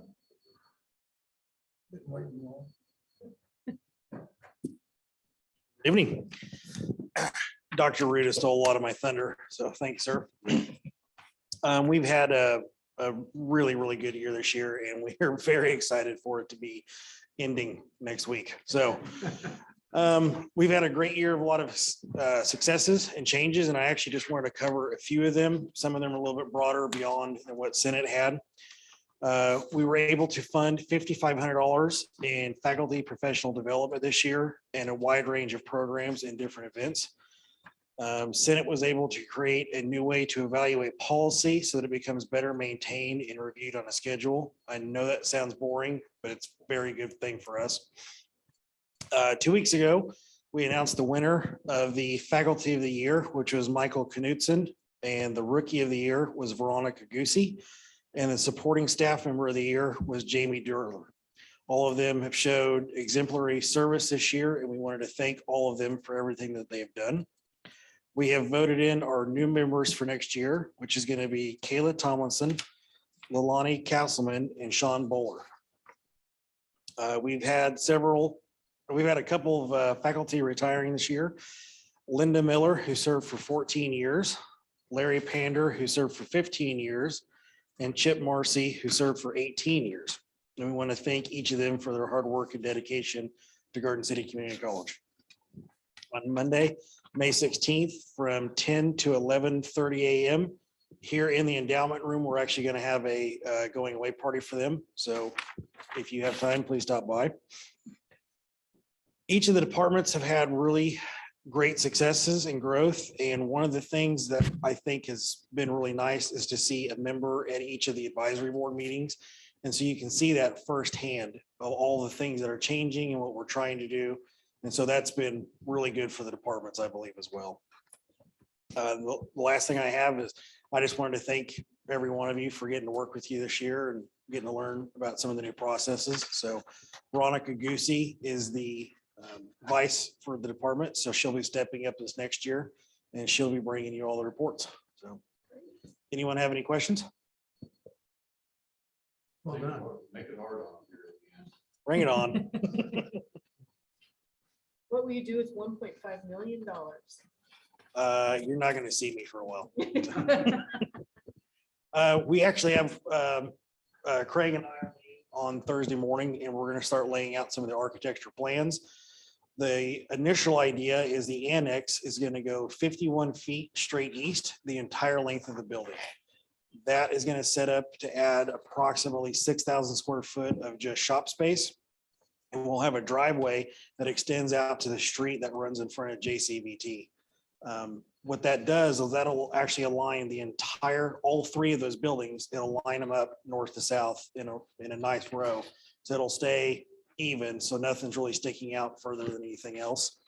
On the north side of that, the plan is to go, so we'll have 6,000 square feet of shop. And on the north end of that, we're going to add a classroom, and we're going to try and have about 50 to 60 seats in there.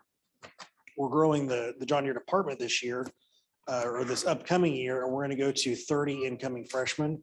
And so we're going to have anywhere from 50 to 60 John Deere students at a time. And we need a place where we can get all the students in at one area at a time. On top of that, it's going to help us grow some of our extracurricular courses that we are starting to offer. We're working with American Implement right now, and they're bringing in some of their trainings in-house. And so we'll be able to suit those needs as well. So we got some pretty neat stuff planned. Nice, nice. I'm excited for you. Thank you. Thank you very much.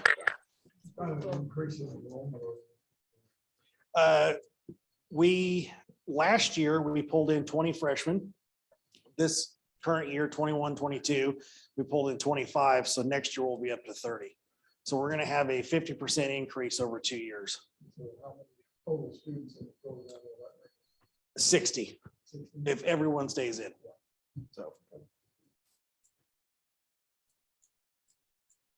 Okay, thank you very much. Thank you for, I have a dumb suggestion, and you may have to put me in charge of it. I don't know.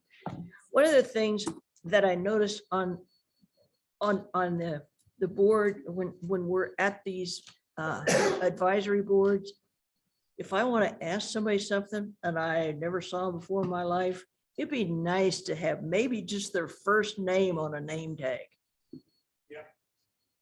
So like all the advisory board members. Yeah, that come. I mean, like if I'd look at him and I say, hey, you, because that's the only way I know him now. And maybe that's a small concern, but just a first name would be nice. I mean, especially bringing community members in. Yeah, stickers. Yeah, just a sticker thing. I don't know, but because I know it, I mean, they zip around and they give their name, but on a big board, or if they're big, like, and they're from out of town. I mean, I knew, oh, like, that's Davis Electric or whatever, but I didn't want to just point name or say, hey, you from Davis Electric. So even just the first name would be good. Yeah, I have members, one of my board members drove 6.5 hours. Yeah, Wow. it truly gives you insight into what's going on. Yep. And I really like that. I feel really dumb when I want to ask someone and somebody say, hey, you. Hey. Yeah. Well, that solves everything. Struck to you. Yeah. Thank you all very much. Thank you. All right, accreditation update. Hopefully here we'll get our PowerPoint up and ready.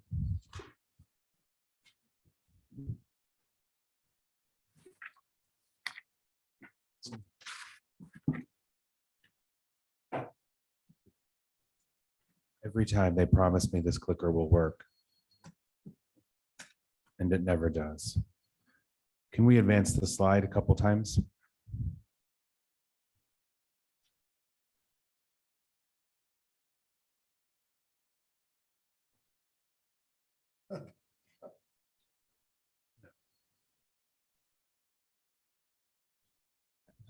I think it just doesn't like you.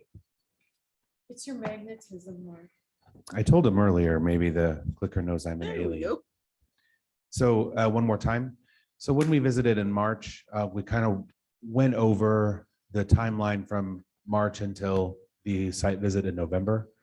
And one of the things that's on the timeline here is a mock visit. And we talked a little bit about that, but this meeting, we want to just go into a little bit more detail about what will be happening and how the board will be, we hope, involved. Next. So these objectives for the visit, we actually gave to our helpers when we asked them to help us, and I'll introduce you to the helpers in just a second.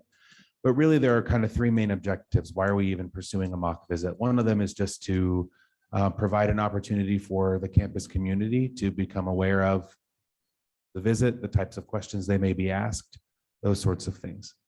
Another one is to provide us, the leadership, with a different lens on how things are going, to think of or brainstorm opportunities for improvement before the site team visit. And then the final one, last but certainly not least, is to provide some observations from some experienced peer reviewers, things that we can use to build some campus-wide trainings or study sessions, those sorts of things. We have, for example, we have, well, I won't give you an example. Take it back. I said I'd introduce you to our helpers in just a moment, but before I do, I want to stress to you that you can go ahead and move. Stress to you that they were both at pains to make clear that because they are both HLC peer reviewers, when they serve as consultants, they have guidelines they have to operate under. So they are not in any way, shape, or form representing HLC when they come to visit us. And their feedback can't take the form that HLC feedback would take. So really what we're hoping for here is just some experienced peer reviewers. Dr. Ruda and I have both worked with both of these individuals for many years in the state system. We're looking for their best interpretation of how things are going. One of them is Dr. Michelle Schoon. She's the Vice President for Academic Affairs at Cowley College, a HLC peer reviewer. And then Nancy Zenger-Beneda, who was the former Vice President for Academic Affairs at Cloud County Community College, currently works as the Executive Director for the Kansas Foundation for Ag in the Classroom out of K-State, and is still also a peer reviewer for HLC. The next slide just gives you kind of a draft presentation that we also gave to these helpers when we asked them for their help. It'll be on July 18th and start out with breakfast, and then throughout the day, we'll have meetings on each of the 5 criterion for HLC, have a campus tour, a little bit of a break, and then the evening of July 18th, we will have the mock Board of Trustees session, which is just really a dinner with the Board of Trustees and the 2 site visitors, our mock site visitors, who will take us through something that approximates what would actually happen on the evening of that actual site visit in November.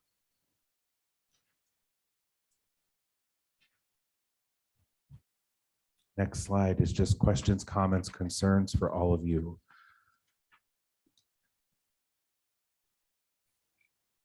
Okay, so make sure you get that in your calendar. So we will just be needed that evening. Is there anything throughout the day that you would need any one of us present for? I don't think so, no.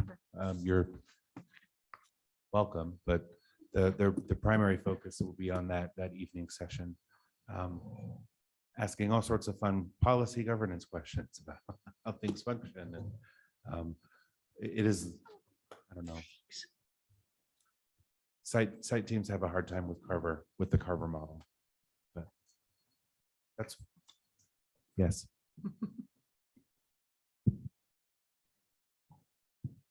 Yeah, I think the biggest thing, and I appreciate Mark working on being able to get these 2 individuals secured.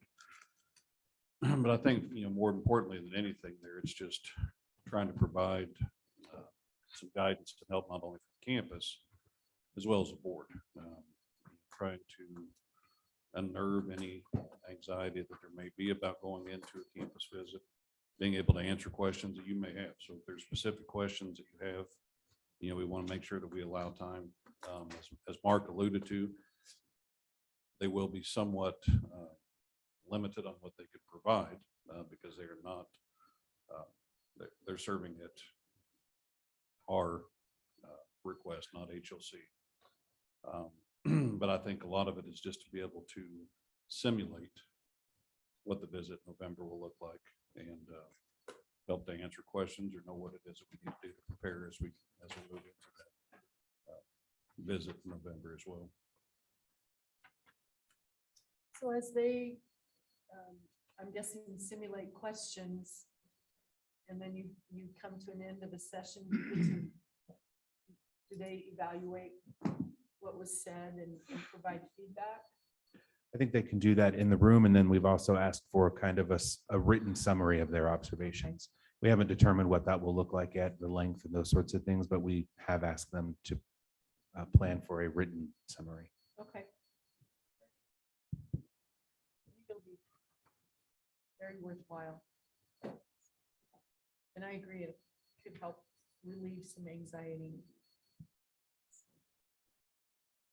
Okay, thanks, Mark. Ownership linkage.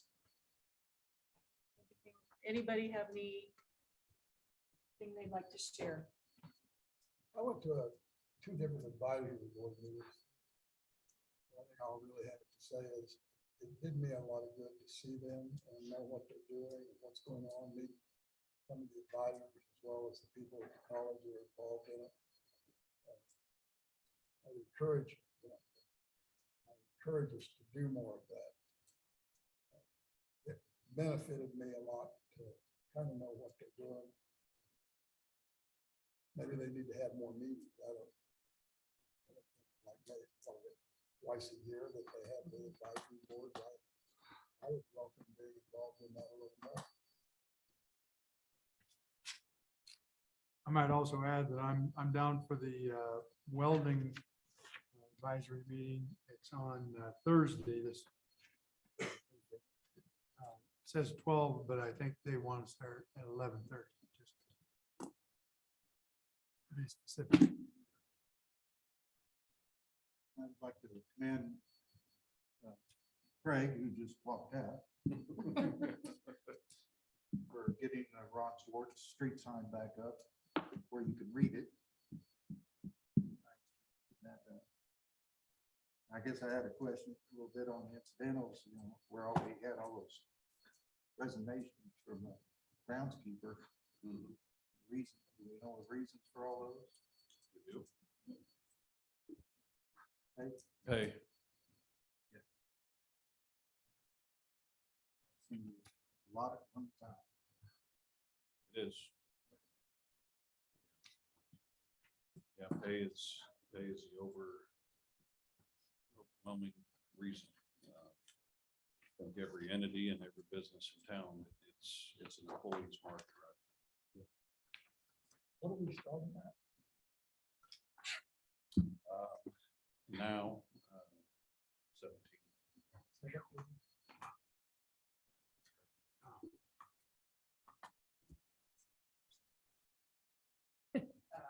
I think that's.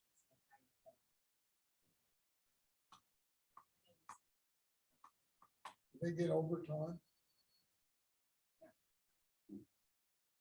17. They get overtime. Yes. I would also like to highlight the last paragraph there, Athletic Director Mike Philosoph and Director of Residential Life, Chip Schuler. They're asking that all coaches hang around because it can be a very similar to a war zone. Just making sure the kids, students, you know, get out, we're doing all the right things at the right time. And I think I'm glad it's in there, and I hope we're enforcing it as much as we can, because it's kind of a pain. If there's nobody there, it's pandemonium. I attended the advisory committee for the nursing program. And this time we did something a little bit different. We met in small groups and talked about what we saw was for the future for nursing here in our community. And if as community contributors, was there anything that they wanted, we wanted to see in students? So that was a good little exercise to do. It's hard to learn anything new. I mean, it's hard to predict the future, so we didn't really come up with anything wonderful, but I echo Leonard's comment that I enjoy getting the opportunity to meet with folks in their own environment. One of the things I learned at the nurses pinning was that one of our associate degree nurses has been hired by the KU Med Center. And I remember when we put the program in, that the whole thought was, oh gosh, they'll never be supervisors. Well, the first year we had graduates, that was wrong, because we had people hiring them as supervisors and so forth. I mentioned to him another hospital I knew up there a little north of in Excelsior Springs, and I told my daughter, I said, "Do you need any?" She said, "It's unreal, but we're the only hospital that has a full nursing staff," she said, "It's unreal, but we do." Anyway, I thought that was amazing that we have one of our graduates going to work for the Med Center. Nice. Any other, some things to share? All right, the board self-assessment is in front of you. You can go ahead and fill that out. Last month's assessment was, everybody was pretty agreeable. Questions 1 through 5, everyone said yes. Question 7, everyone said yes. Question 6, everyone said not applicable, so that worked out pretty good. On the HLC responsibility and participation, we had 4 people voted or 5 people voted number 4 that they agree, and 1 person, 3, not sure. So we're moving the needle, folks. Thank you. All right.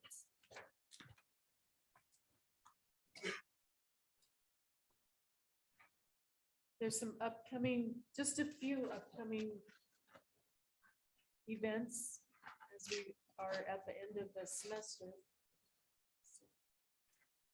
That takes us to the bottom of our agenda. Does anybody have something else? All right, so I declare this meeting No, adjourned. we have a 5-minute executive. Oh, that's right. I forgot about that. I apologize. Sorry, almost out of here. No worries. Madam Chair, I move the board recess into executive session to discuss confidential employee information pursuant to the open meeting exceptions for personnel matters. Non-elected personnel, which is discussed in open meeting, might violate their right to privacy. And that our president be included. The open meeting will resume here in the endowment room in 5 minutes.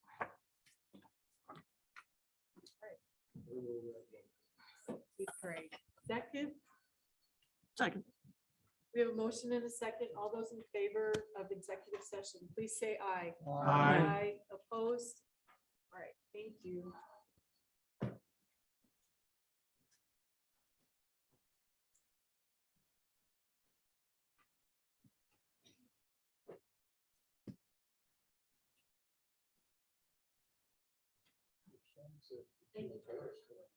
I know, he was very not happy with me. Thank you.